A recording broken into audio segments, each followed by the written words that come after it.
আসসালামু আলাইকুম, welcome back to my YouTube channel. আশা করি সবাই ভালো আছেন। আজকে আমি আপনাদের সাথে একটি পুডিং রেসিপি শেয়ার করব।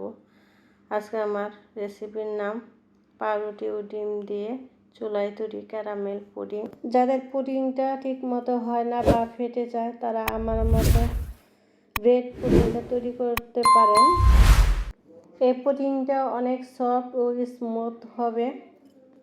একদম সহজ রেসিপিতে করার চেষ্টা করব। আশা করি আমার রেসিপিটি আপনাদের খুব ভালো লাগবে। আমার এই রেসিপিটি যদি আপনাদের ভালো লাগে তাহলে আমাকে ইউটিউব চ্যানেলে এটি সাবস্ক্রাইব করে দিবেন। প্রথমে আমি ক্যারামেলটা তৈরি করে নেব। ক্যারামেলের ভিডিওটা আমার স্কিপ হয়ে গেছে, তা আমি দেখাতে পারলাম না। অন্যদিকে আমি দুধ ও চিনি একসাথে মিশিয়ে জাল দিয়ে রেখেছিলাম। এখন আমি 3 পিস ব্রেড নিয়েছি, এগুলো ছোট ছোট করে টুকরা করে কেটে নিব। এখন এর মধ্যে দিয়ে দিব রুম টেম্পারেচারে থাকা 3টি ডিম। এটা আমি ফ্রিজ থেকে অনেক আগে বের করে নিয়েছিলাম। ফ্রিজ থেকে বের করে কখনো দেওয়া যাবে না, ডাইরেক্ট এটা নরমাল করে পরে দিতে হবে।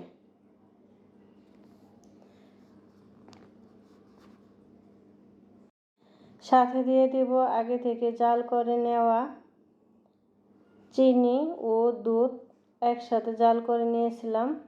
সে ভিডিওটা স্কিপ হয়ে গেছে, সেটা আমি বলে দিয়ে দিব। সাথে দিয়ে দিব ভ্যানিলা এসেন্স।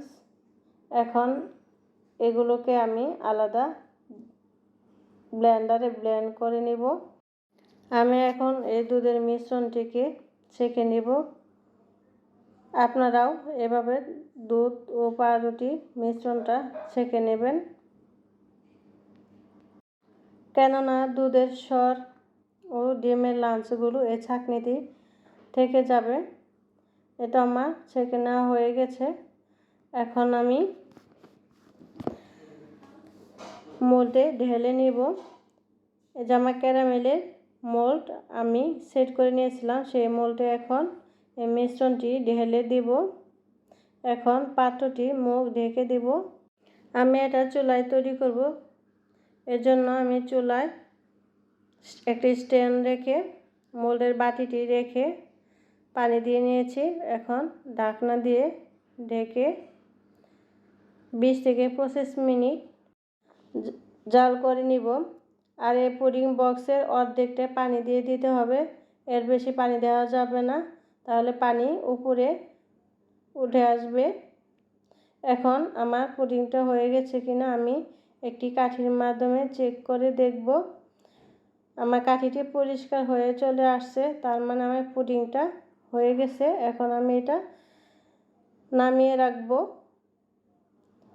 নামিয়ে রেখে ঠান্ডা হওয়ার জন্য আমি কিছুটা সময় নিয়েছি এবং এটি নর্মাল ফ্রিজে 2 থেকে 3 ঘন্টা রেখে আমি এখন এটা চতুর্দিক দিয়ে একটি নাইফের মাধ্যমে কেটে নিব।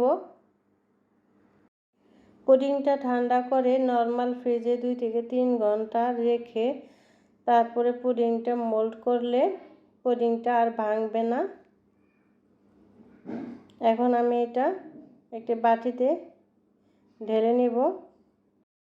আস্তে আস্তে ঢেলে নেব যাতে ভেঙে না যায়। এই তো আমার পুডিং পাউরুটি ও ডিম দিয়ে চুলায় তৈরি ক্যারামেল পুডিং। আমার এই ভিডিওটি যদি আপনাদের ভালো লেগে থাকে তাহলে অবশ্যই আমার ইউটিউব চ্যানেলে একটি সাবস্ক্রাইব করে দিবেন। বাসায় আপনারা এটি ট্রাই করতে পারেন, আশা করি আপনারা নিরাশ হবেন না। এখন আমি এটি কেটে নেব।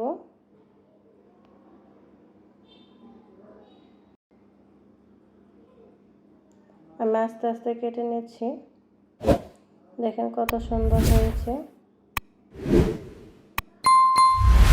আর বাসায় বাচ্চারা পুডিং খেতে না চাইলে এভাবে বাসায় আপনারা পাউরুটি ডিম দিয়ে পুডিং করে দিবেন, তাহলে বাচ্চারা খুশি হয়ে পুডিং খেতে চাইবে আরও। ভিডিওটি শেষ পর্যন্ত দেখার জন্য অসংখ্য ধন্যবাদ। আর এই পর্যন্তই। আল্লাহ হাফেজ।